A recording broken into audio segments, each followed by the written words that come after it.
إلا الله محمد رسول الله صلى الله عليه وسلم الحمد لله উপস্থিত মুসল্লিয়ান کرام আল্লাহ সুবহানাহু ওয়া তাআলার দরবারে আমরা সর্বপ্রথম কালিমাতুশ শুকরিয়া আদায় করি যে মহান রব্বুল আলামিন মহান মালিক আমাকে এবং আপনাদের সকলকে পবিত্র জুমার দিন জিলহজ মাসে আল্লাহ তাআলার ঘরে এসে আল্লাহ তাআলার কোরআন থেকে রাসূলের হাদিস থেকে সংক্ষিপ্ত সময়ের পরিসরে সংক্ষিপ্ত আকারে আমলের নিয়তে গুরুত্বপূর্ণ কিছু কথা বলবার এবং শুনবার মতো এ পর্যন্ত আসার ও বসার যে তৌফিক দিলেন সেজন্য আমরা সকলেই কালিমাতুশ শুকরিয়া আদায় করি আলহামদুলিল্লাহ।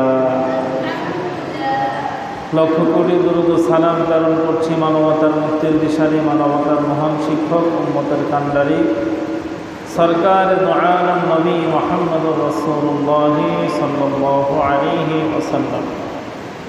সম্মানিত মুসল্লি ভাইয়েরা, আপনাদের সামনে আল্লাহ রব্বুল আলামিন কোরআনুল কারীম থেকে একখানা আয়াত কারিমা তিলাওয়াত করেছি। সরকার দু আলম নবীর অসংখ্য অগণিত হাদিস থেকে একটা হাদিসে পাক সাল্লাল্লাহু আলাইহি ওয়াসাল্লাম পাঠ করেছি। আল্লাহ তাআলার আয়াত রাসূলের হাদিসে পাক কবির সমন্বয়ে আমরা আজকের এই জুমাতে যে বিষয় সম্পর্কে আলোচনা করব এবং শুনব, আমাদের আজকের আলোচনার আলোচ্য বিষয় হচ্ছে গত জুমার আলোচনার অংশ বিশেষ অর্থাৎ হজ সম্পর্কে। গত জুমাহে আমরা আলোচনা শুনেছিলাম হজের গুরুত্ব ও ফজিলত সম্পর্কে। এ জুমাহে আমরা প্রথমত আলোচনা শুনব হজ কাদের উপর ফরজ, হজ ফরজ হওয়ার জন্য কতটি শর্ত, হজের কতটি ওয়াজিব, হজের কতটি সুন্নাহ। এরপর পৃথিবীতে আল্লাহ পাক রব্বুল আলামিন গোটা পৃথিবীবাসীকে মক্কা গিয়ে হজ করতে হবে, সেখানে না গিয়ে অন্য কোথাও হজ করা যাবে না, একমাত্র কাবা ঘরে গিয়ে হজ করতে হবে। তার কারণ কি? সেই ঘরের মাঝে আল্লাহ তাআলা এমন কী রেখেছেন যে ঘরে যাওয়া ব্যতীত, যে ঘরের তাওয়াফ ব্যতীত, যে ঘরের জিয়ারত ব্যতীত আপনার আমার হজ হবে না, হতে পারে না, কখনো হবে না। ওই ঘরে আল্লাহ এমন কী রাখছেন, তো ওখানেই যেতে হবে, ওখানে গিয়ে আমাদেরকে হজ করতে হবে। এই ঘরের এরকম কতগুলো বরকতপূর্ণ গুণাগুণ আছে যেগুলো আমরা শুনলে অবাক হব যে আসলেই পৃথিবীতে এই ঘরটা এত দামি হওয়ার কারণেই হলো এই। এজন্য প্রথমত হজ ফরজ হওয়ার জন্য শর্ত হচ্ছে এই মানুষটা মুসলমান হতে হবে, প্রথমত সে মুসলিম হতে হবে, দ্বিতীয়ত সে বালেগ হতে হবে, অপ্রাপ্ত না প্রাপ্তবয়স্ক সে হতে হবে, এই মানুষটা সুস্থ হতে হবে, অসুস্থ না। অসুস্থ মানুষ তো হজে গিয়ে সে পরীক্ষা দেবে, তো 30 তারিখে ইন্ডিয়ান পরীক্ষা, তো কী করতে বলছে। অসুস্থ মানুষ সেখানে যেতে তার অনেক বাধা বিঘ্নতা ঘটবে, হজের কাজ করতে তার অনেক সমস্যা হবে। তো দেখা যায় অসুস্থ শরীর নিয়ে হজের পরিপূর্ণ কাজ করতে পারবে না। এজন্য বলা হয়েছে সুস্থ হতে হবে, স্বাধীন হতে হবে। বর্তমান সময়ে তো গোলাম আর বাদীর কোনো বিষয় নাই, স্বাধীন হতে হবে। এই জিনিসগুলো যদি কারো কাছে থাকে, সে মুসলমান, সে সুস্থ, সে স্বাধীন, তাহলে বালেগ প্রাপ্তবয়স্ক এবং তার দেশ থেকে নিয়ে কাবা পর্যন্ত যাওয়া আসার সামর্থ্য সে রাখে, তার উপরেই হজ ফরজ, তার উপরেই হজ ফরজ। এখন আমরা হজের যে ওয়াজিব এগুলো আমরা জানি। হজের ফরজ হলো 3টি, হজের ফরজ 3টি। এক নম্বর হলো মিকাত হতে ইহরাম বাঁধা। মিকাত হলো আমাদের যে বাংলাদেশ, এই বাংলাদেশের হজের মিকাত অর্থাৎ একটা নির্দিষ্ট স্থান আছে, এখান থেকে হাজী সাহেব হজের ইহরাম বেঁধে ওখানে প্রবেশ করতে হবে। যদি ইহরাম না বেঁধে সেখানে সে প্রবেশ করে তাহলে তাকে দম দিতে হবে। তো আমাদের বাংলাদেশ হজ যাত্রী, আল্লাহর ঘরের মেহমান যারা হজের জন্য রওনা দেবে, তাদের মিকাত হলো ইয়ালামলাম। মিকাত কি? ইয়ালামলাম, মিকাতের নাম। যখন যারা হজের ফ্লাইটে ওঠে, বিমানে ওঠে, যারা বিমান পাইলট আছেন, এই ইয়ালামলাম মিকাত অতিক্রম করার আগেই প্রায় 15 থেকে 20 মিনিট আগে এলান করেন, যারা আল্লাহর ঘর তাওয়াফের জন্য হজ করার উদ্দেশ্যে রওনা দিয়েছেন, সকল হাজী সাহেবা আপনারা যারা ইহরাম বাঁধেন না, ইহরাম বেঁধে নেন।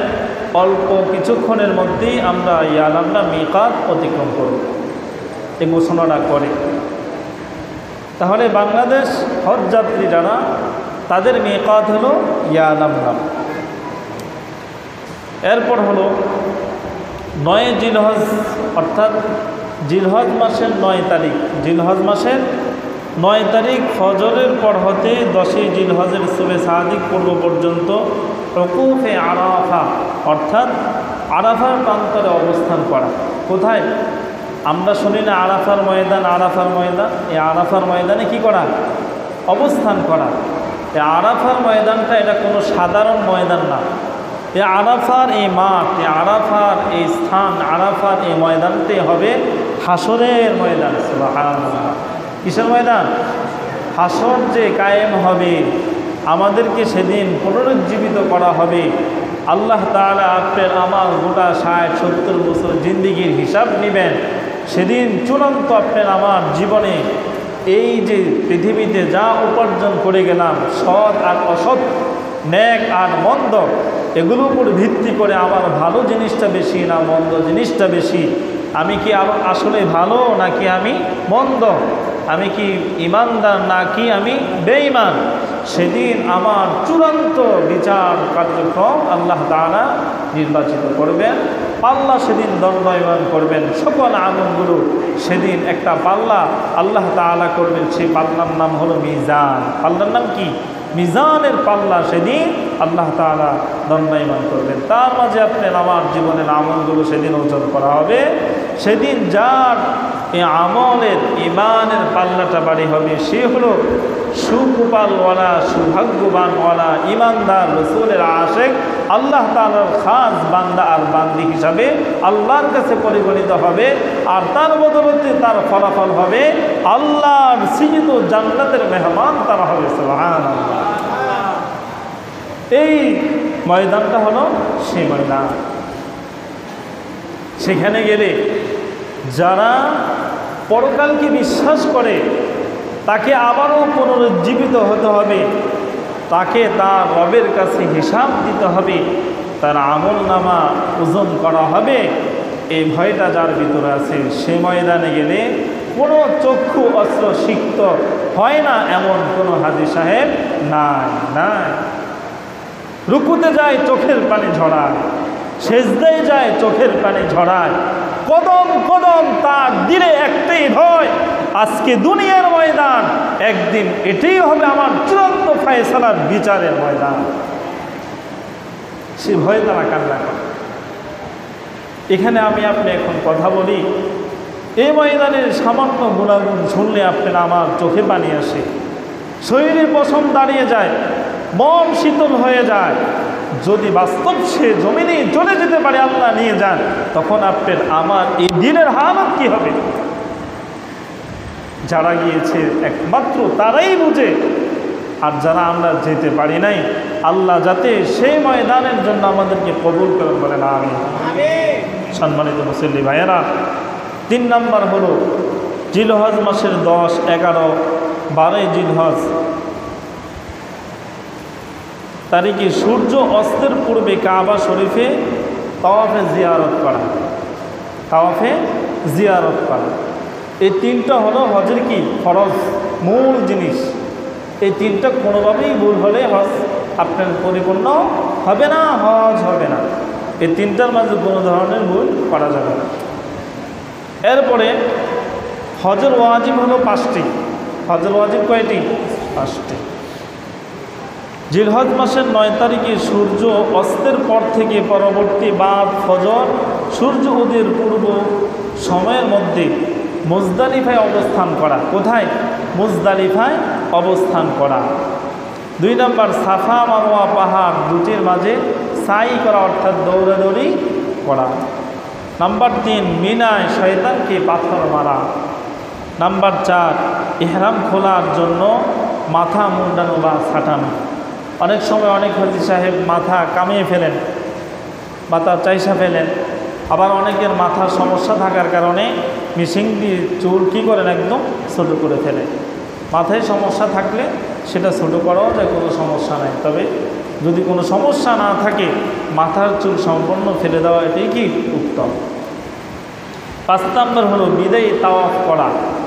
সব কাজ শেষ, আমি এখন মক্কা থেকে বিদায় নিব।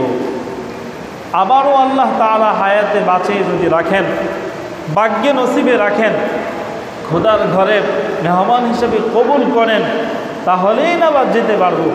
আর যদি জীবনে কখনো হায়াত সে পর্যন্ত না থাকে, রব সেখানে যাওয়ার জন্য কবুল না করেন, আমার কপালে তো আর হজ হবে না।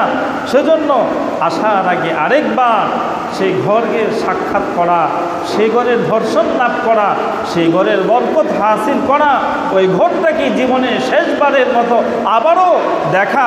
হে রব, মনে হয় এটাই আমার জীবনের সর্বশেষ দেখা, এটি জীবনের সর্বশেষ জিয়ারত, এটি জীবনের সর্বশেষ তাওয়াফ যদি হয়ে থাকে আপনি আমাকে মাফ করে দিন।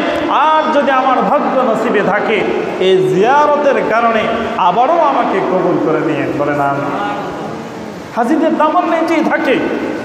বিদায়ী তাওয়াফ যারা করে তাদের চোখেও পানি থাকে। বিদায়ী তাওয়াফ যারা করে তাদের চোখেও পানি থাকে, তারও পানি শূন্য চক্ষু নিয়ে সেখানে চড়তে পারে না, নড়তে পারে না, ঘুরতে পারে না। প্রতিটা কদমেই ভিতরে একটি আল্লাহ আর গুনার বোঝা নিয়ে যেতে চায়, গুনাহগুলো মোচন করে পুরো পবিত্র হয়ে। এজন্যই তো রাসূল বলেন, যারা হজ করতে আসে আল মাবরুর লাইসা লাহু জাযাউন ইল্লাল জান্নাহ, যাদের হজ্জে মাবরুর হবে, হজ্জে মাবরুর হিসেবে আল্লাহ তাআলা কবুল করবেন, এই মানুষগুলার একমাত্র প্রতিদানই হলো রবের সৃজিত জান্নাত। সুবহানাল্লাহ, তার একমাত্র প্রতিদান আল্লাহর জান্নাত, তার মানে সে জান্নাতি। সুবহানাল্লাহ।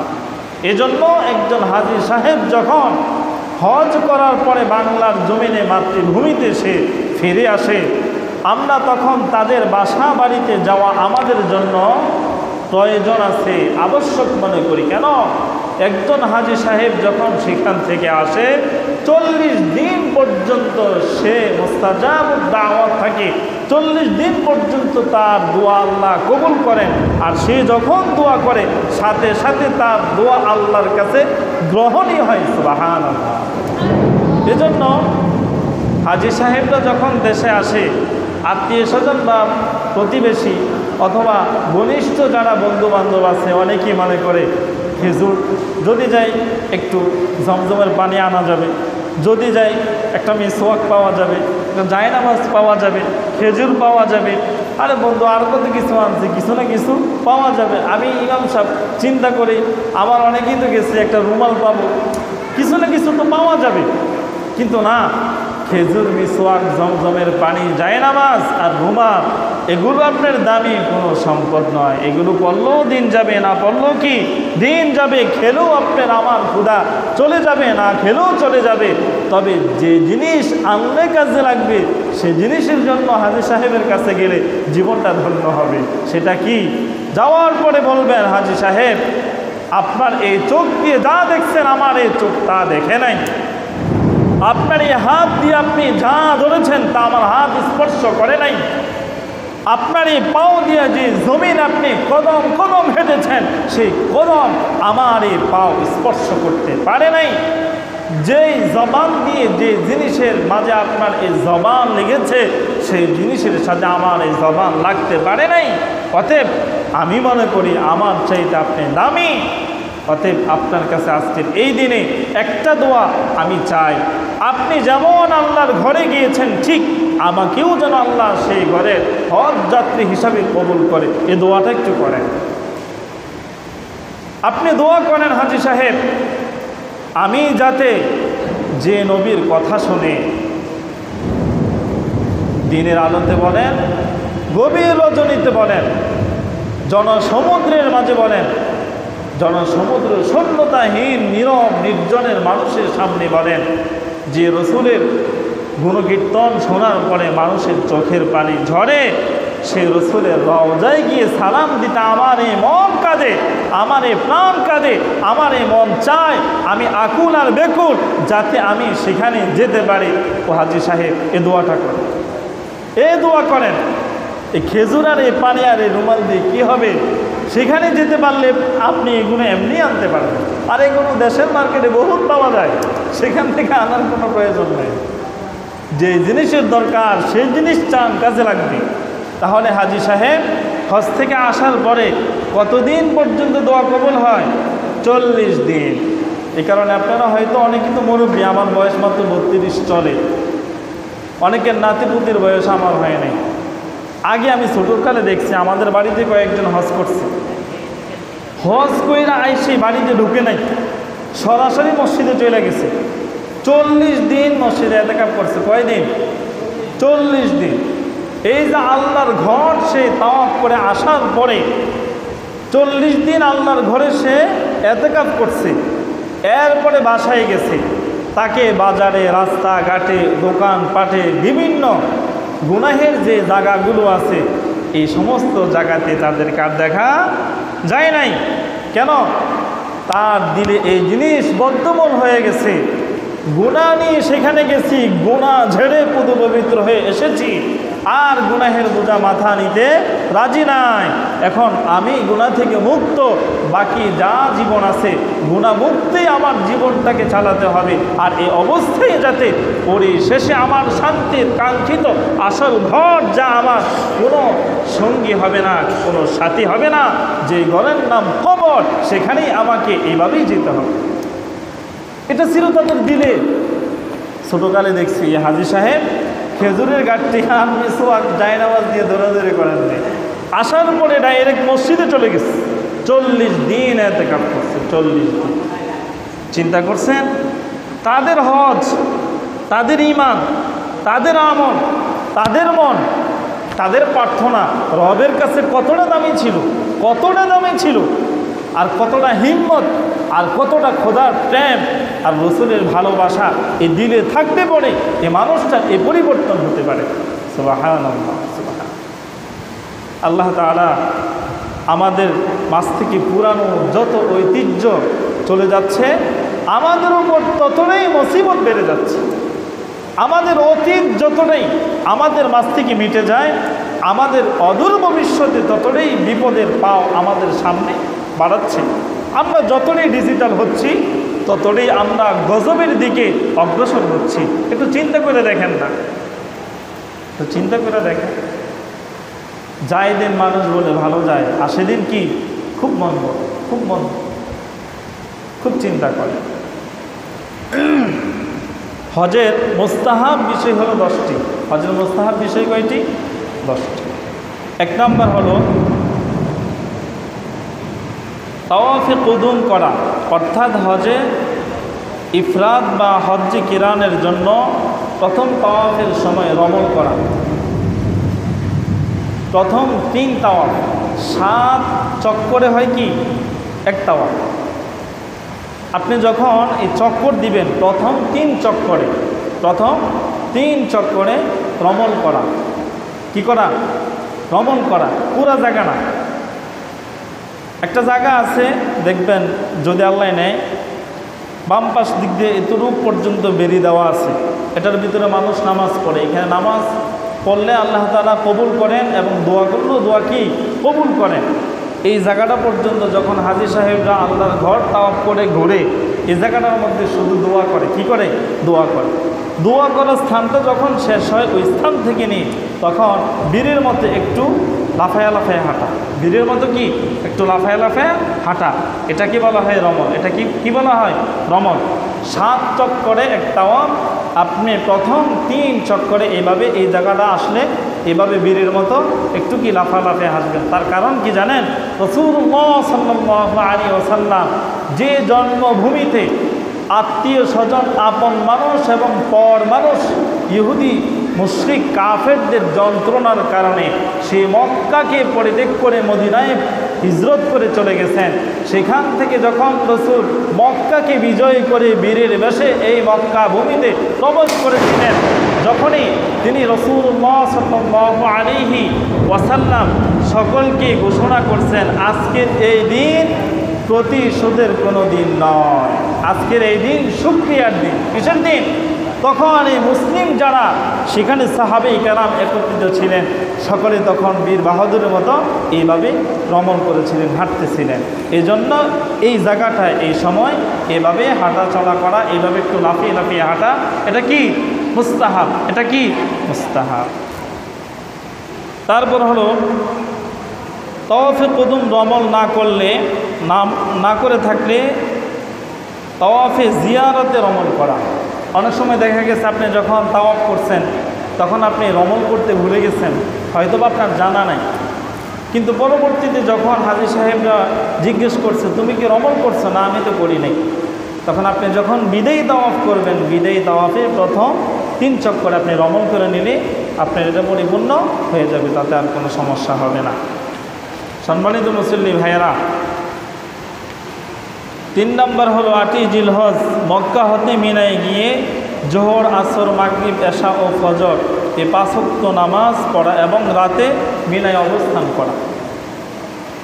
4 নম্বর হল 9ই জিলহজ সূর্য উদয়ের পর মিনা হতে আরাফার ময়দানের দিকে রওনা হওয়া। 5 নম্বর উকুফে আরাফার পর তথা হতে সূর্য অস্তের পর মুজদালিফায় থাকা।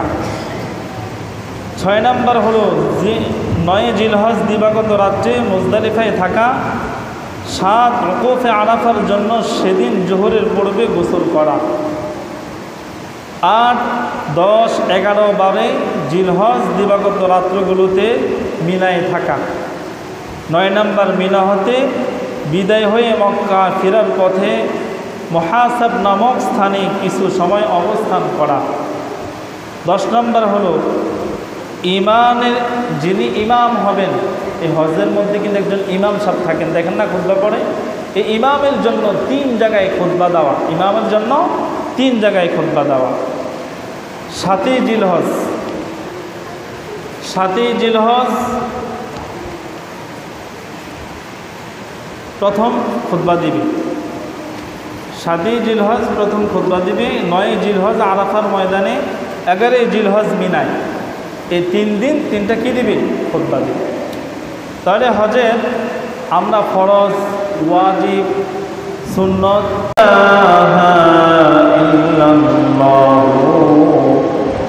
মুহাম্মাদুর রাসূলুল্লাহ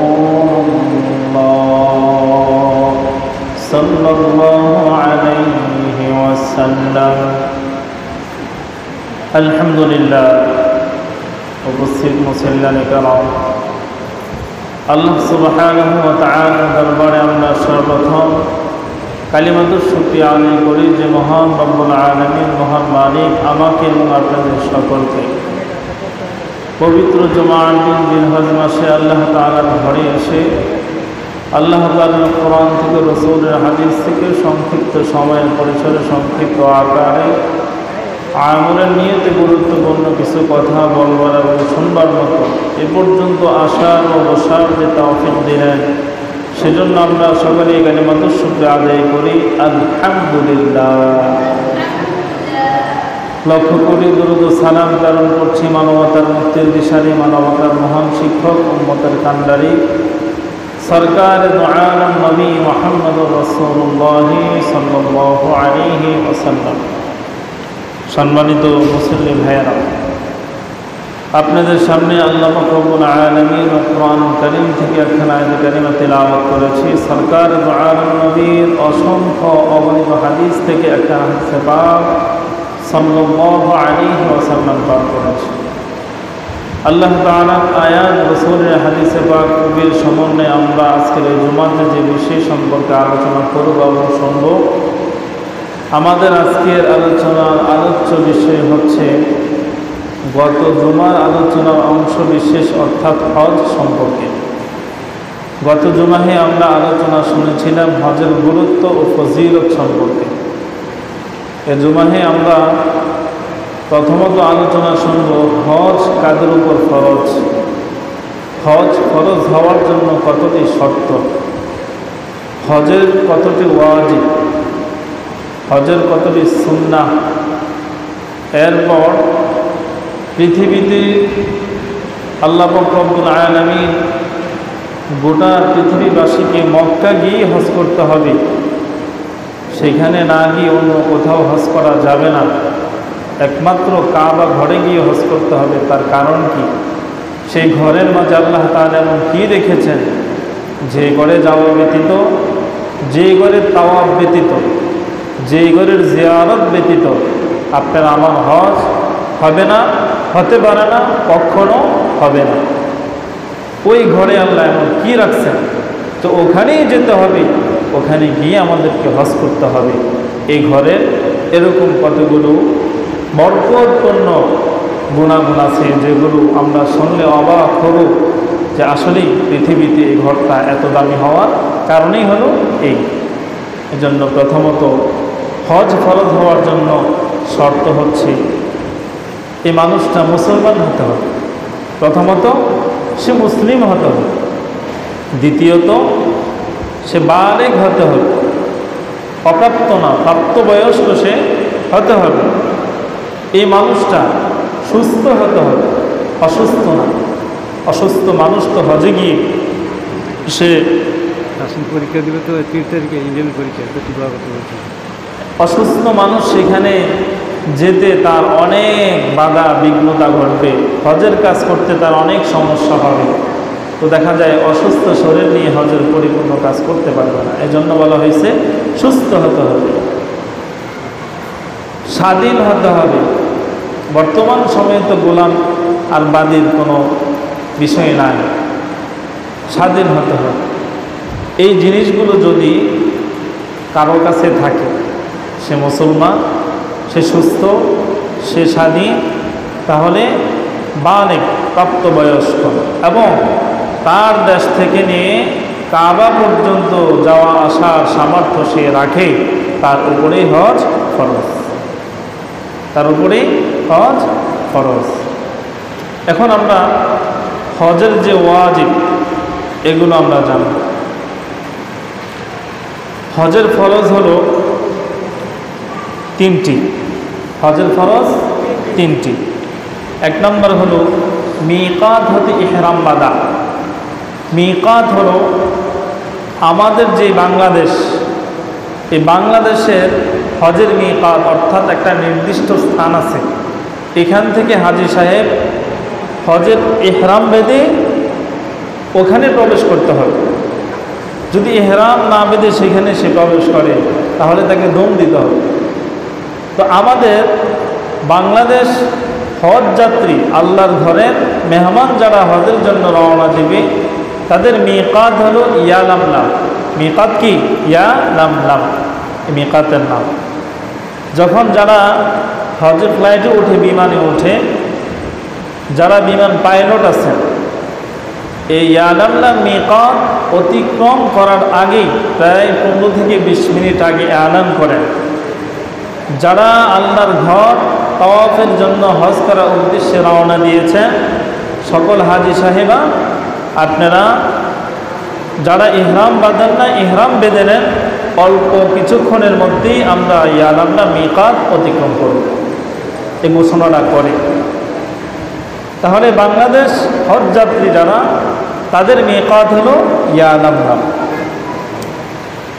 এরপর হলো 9 জিলহজ, অর্থাৎ জিলহজ মাসের 9 তারিখ, জিলহজ মাসের 9 তারিখ ফজরের পর হতে 10 জিলহজের সুবে সাদিক পূর্ব পর্যন্ত উকুফে আরাফা, অর্থাৎ আরাফার প্রান্তরে অবস্থান করা।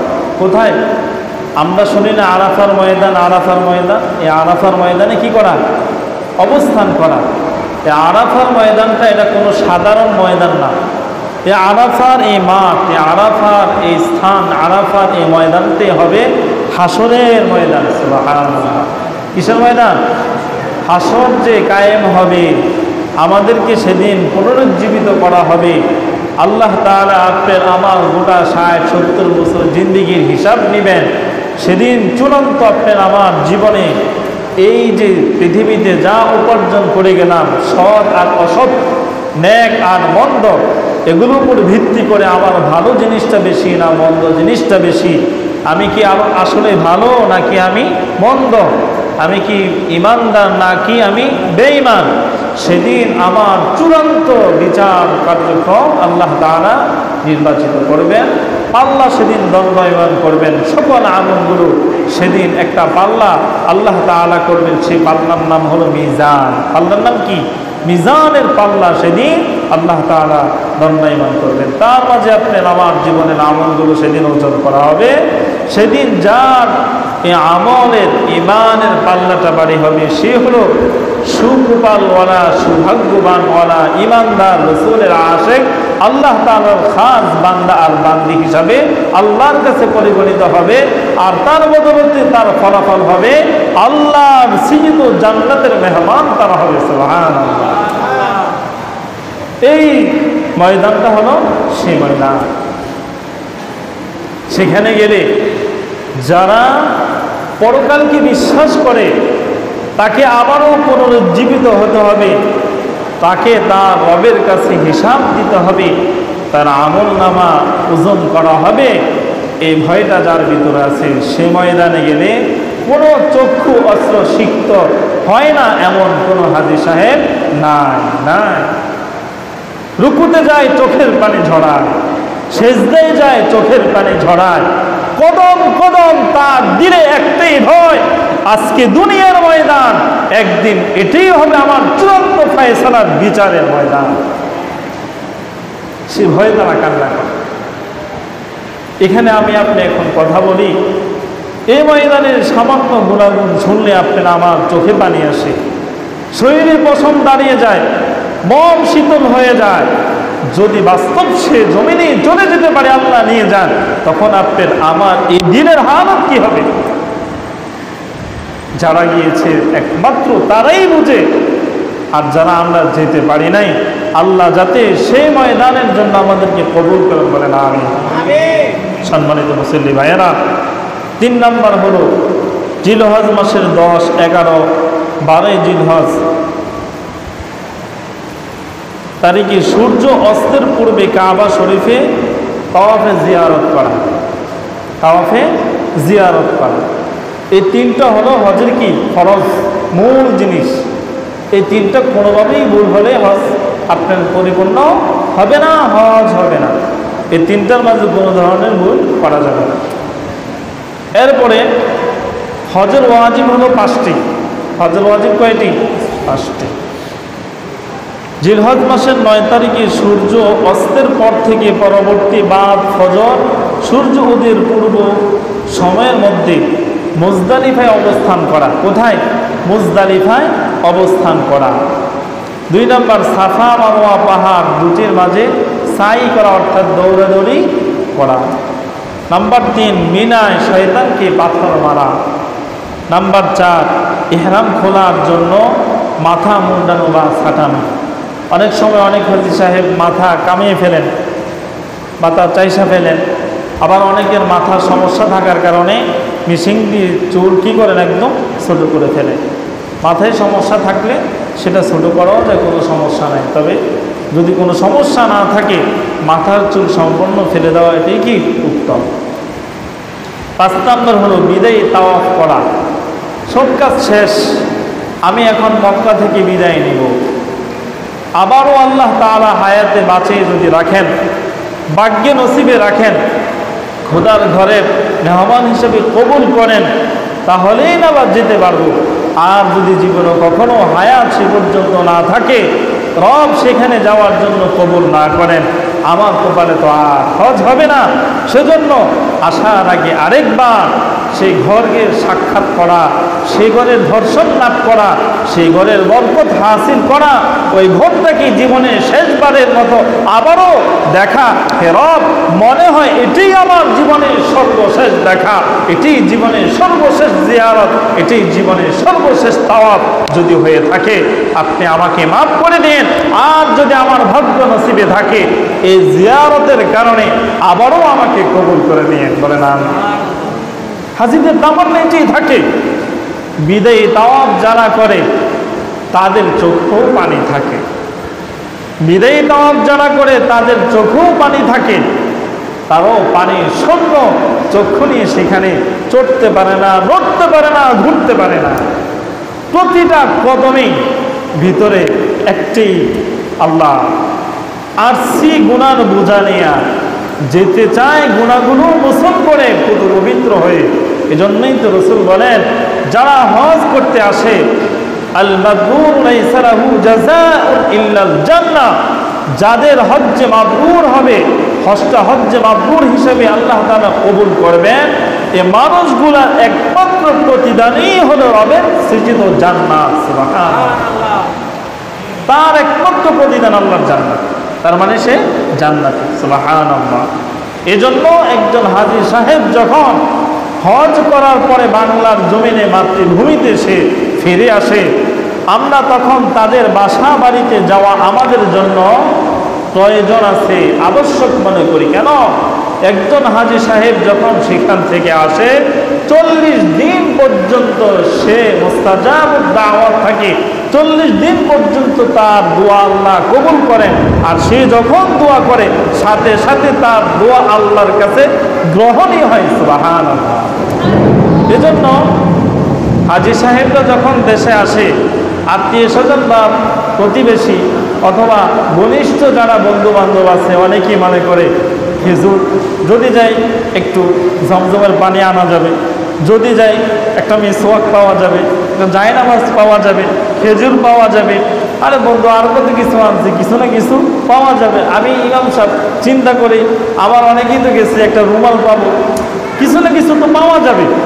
কিন্তু না, খেজুর, মিসওয়াক, জমজমের পানি, জায়নামাজ আর রুমাল, এগুলো আপনার দামি কোনো সম্পদ নয়। এগুলো পড়লেও দিন যাবে, না পড়লেও কি দিন যাবে। খেলেও আপনার আমার ক্ষুধা চলে যাবে, না খেলেও চলে যাবে। তবে যে জিনিস আনলে কাজে লাগবে সে জিনিসের জন্য হাজী সাহেবের কাছে গেলে জীবনটা ধন্য হবে। সেটা কি? যাওয়ার পরে বলবেন, হাজী সাহেব, আপনার এই চোখ দিয়ে যা দেখছেন আমার এই চোখ তা দেখে নাই। আপনার এই হাত দিয়ে আপনি যা ধরেছেন তা আমার হাত স্পর্শ করে নাই। আপনার এই পাও দিয়ে যে জমিন আপনি কদম কদম হেঁটেছেন, সেই কদম আমার এই পাও স্পর্শ করতে পারে নাই। যেই জবান দিয়ে যে জিনিসের মাঝে আপনার এই জবান লেগেছে, সেই জিনিসের সাথে আমার এই জবান লাগতে পারে নাই। অতএব আমি মনে করি আমার চাইতে আপনি দামি। অতএব আপনার কাছে আজকের এই দিনে একটা দোয়া আমি চাই, আপনি যেমন আল্লাহর ঘরে গিয়েছেন ঠিক আমাকেও যেন আল্লাহ সেই ঘরের হজ যাত্রী হিসাবে কবুল করে। এই দোয়াটা একটু করেন, আপনি দোয়া করেন, হাজী সাহেব, আমি যাতে যে নবীর কথা শুনে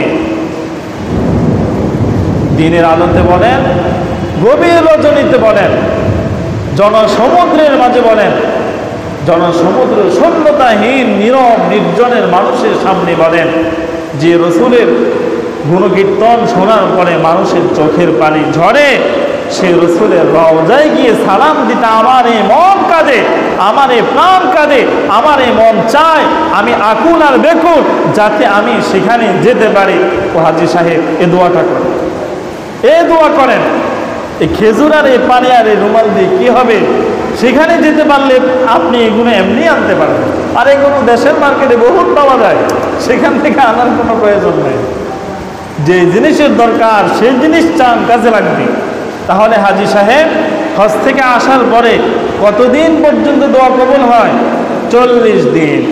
এই কারণে আপনারা হয়তো অনেকে তো মুরব্বী, আমার বয়স মাত্র 32 চলে, অনেকের নাতিপুতির বয়স আমার হয় নাই। আগে আমি ছোটকালে দেখছি আমাদের বাড়িতে কয়েকজন হজ করছে, হজ কইরা আইসে বাড়িতে ঢুকে নাই, সরাসরি মসজিদে চলে গেছে। 40 দিন মসজিদে ইতিকাফ করছে। কয়দিন? 40 দিন। এই যে আল্লাহর ঘর সে তাওয়াফ করে আসার পরে 40 দিন আল্লাহর ঘরে সে ইতিকাফ করছে, এরপরে বাসায় গেছে। তাকে বাজারে, রাস্তাঘাটে, দোকান পাটে, বিভিন্ন গুনাহের যে জায়গাগুলো আছে এই সমস্ত জায়গাতে তাদেরকে আর দেখা যায় নাই। কেন? তার দিলে এই জিনিস বদ্ধমূল হয়ে গেছে। গুনাহ নিয়ে সেখানে গেছি, গুনাহ ঝেড়ে পুদু পবিত্র হয়ে এসেছি, আর গুনাহের বোঝা মাথা নিতে রাজি নাই। এখন আমি গুনাহ থেকে মুক্ত, বাকি যা জীবন আছে গুনাহ মুক্তই আমার জীবনটাকে চালাতে হবে। আর এই অবস্থায় যাতে পরিশেষে আমার শান্তির কাঙ্ক্ষিত আসল ঘর, যা আমার কোনো সঙ্গী হবে না, কোনো সাথী হবে না, যে ঘরের নাম কবর, সেখানেই আমাকে এইভাবেই যেতে হবে। এটা ছিল তাদের দিলে। ছোটকালে দেখছি হাজী সাহেব খেজুরের গাছটি আর মিসওয়াক জায়নামাজ দিয়ে দৌড়াদৌড়ি করেন নাই, আসার পরে ডাইরেক্ট মসজিদে চলে গেছে। 40 দিন ইতিকাফ করছে। 40 দিন। চিন্তা করছেন তাদের হজ, তাদের ঈমান, তাদের আমল, তাদের মন, তাদের প্রার্থনা রবের কাছে কতটা দামি ছিল, কতটা দামি ছিল, আর কতটা হিম্মত, আর কতটা খোদার প্রেম আর রসুলের ভালোবাসা এই দিলে থাকতে পারে, এই মানুষটা এই পরিবর্তন হতে পারে। সুবহানাল্লাহ, সুবহানাল্লাহ। আল্লাহ তাআলা আমাদের মাঝ থেকে পুরানো যত ঐতিহ্য চলে যাচ্ছে, আমাদের উপর ততটাই মুসিবত বেড়ে যাচ্ছে। আমাদের অতীত যতটাই আমাদের মাঝ থেকে মিটে যায়, আমাদের অদূর ভবিষ্যতে ততটাই বিপদের পাও আমাদের সামনে বাড়াচ্ছে। আমরা যতটাই ডিজিটাল হচ্ছি, ততটাই আমরা গজবের দিকে অগ্রসর হচ্ছি। একটু চিন্তা করে দেখেন না, একটু চিন্তা করে দেখেন। যায় দিন মানুষ বলে ভালো যায়, আসে দিন কি খুব মন্দ, খুব মন্দ, খুব চিন্তা করে। হজের মুস্তাহাব বিষয় হলো 10টি। হজের মুস্তাহাব বিষয় কয়টি? 10টি। 1 নম্বর হলো তাওয়াফে কুদুম করা, অর্থাৎ হজে ইফরাদ বা হজ্জে কিরানের জন্য প্রথম তাওয়াফের সময় রমল করা। প্রথম 3 তাওয়াফ, 7 চক্করে হয় কি 1 তাওয়াফ। আপনি যখন এই চক্কর দিবেন, প্রথম 3 চক্করে, প্রথম 3 চক্করে রমল করা। কি করা? রমল করা। পুরা জায়গা না, একটা জায়গা আছে দেখবেন, যদি আল্লাহ নেয়, বাম পাশ দিক দিয়ে এতটুকু পর্যন্ত বেরিয়ে দেওয়া আছে, এটার ভিতরে মানুষ নামাজ পড়ে। এখানে নামাজ পড়লে আল্লাহ তাআলা কবুল করেন, এবং দোয়া করলেও দোয়া কি কবুল করেন। এই জায়গাটা পর্যন্ত যখন হাজী সাহেবরা আল্লাহর ঘর তাওয়াফ করে ঘুরে, এই জায়গাটার মধ্যে শুধু দোয়া করে। কি করে? দোয়া করে। দোয়া করার স্থানটা যখন শেষ হয়, ওই স্থান থেকে নিয়ে তখন বীরের মতো একটু লাফায়া লাফায়া হাঁটা। বীরের মতো কি একটু লাফায়া লাফায়া হাঁটা, এটা কি বলা হয়? রমল। এটা কি বলা হয়? রমল। 7 চক্করে 1 তাওয়াফ। আপনি প্রথম 3 চক্করে এইভাবে এই জায়গাটা আসলে এভাবে বীরের মতো একটু কি লাফালাফে হাসবেন। তার কারণ কি জানেন? রাসূলুল্লাহ সাল্লাল্লাহু আলাইহি ওয়াসাল্লাম যে জন্মভূমিতে আত্মীয় স্বজন, আপন মানুষ এবং পর মানুষ, ইহুদি মুশরিক কাফেরদের যন্ত্রণার কারণে সেই মক্কাকে পরিত্যাগ করে মদিনায় হিজরত করে চলে গেছেন, সেখান থেকে যখন রাসূল মক্কাকে বিজয় করে বীরের বেশে এই মক্কা ভূমিতে প্রবেশ করেছিলেন, যখনই তিনি রাসূলুল্লাহ সাল্লাল্লাহু আলাইহি ওয়াসাল্লাম সকলকে ঘোষণা করছেন, আজকের এই দিন প্রতিশোধের কোনো দিন নয়, আজকের এই দিন শুকরিয়ার দিন। কিসের দিন? তখন এই মুসলিম যারা সেখানে সাহাবে কেরাম একত্রিত ছিলেন, সকলে তখন বীর বাহাদুরের মতো এইভাবে ভ্রমণ করেছিলেন, হাঁটতেছিলেন। এই জন্য এই জায়গাটায় এই সময় এভাবে হাঁটা চলা করা, এইভাবে একটু লাফিয়ে লাফিয়ে হাঁটা, এটা কি মুস্তাহাব। এটা কি মুস্তাহাব। তারপর হলো তাওয়াফে কুদুম রমল না করলে, না করে থাকলে তাওয়াফে জিয়ারতে রমল করা। অনেক সময় দেখা গেছে আপনি যখন তাওয়াফ করছেন তখন আপনি রমল করতে ভুলে গেছেন, হয়তো বা আপনার জানা নাই, কিন্তু পরবর্তীতে যখন হাজী সাহেবরা জিজ্ঞেস করছে তুমি কি রমল করছো? না, আমি তো করি নাই। তখন আপনি যখন বিদায়ী তাওয়াফ করবেন, বিদায়ী তাওয়াফে প্রথম 3 চক্কর আপনি রমণ করে নিলে আপনার এটা পরিপূর্ণ হয়ে যাবে, তাতে আর কোনো সমস্যা হবে না। সম্মানিত মুসল্লি ভাইয়েরা, 3 নম্বর হলো 8ই জিলহজ মক্কা হতে মিনায় গিয়ে জোহর, আসর, মাগরিব, এশা ও ফজর এই 5 ওয়াক্ত নামাজ পড়া এবং রাতে মিনায় অবস্থান করা। 4 নম্বর হল 9 জিলহজ সূর্য উদয়ের পর মিনা হতে আরাফার ময়দানের দিকে রওনা হওয়া। 5 নম্বর উকুফে আরাফার পর তথা হতে সূর্য অস্তের পর মুজদালিফায় থাকা। 6 নম্বর হলো 9 জিলহজ দিবাগত রাত্রে মুজদালিফায় থাকা। 7 উকুফে আরাফার জন্য সেদিন জোহরের পূর্বে গোসল করা। 8, 10, 11, 12 জিলহজ দিবাগত রাত্রগুলোতে মিনায় থাকা।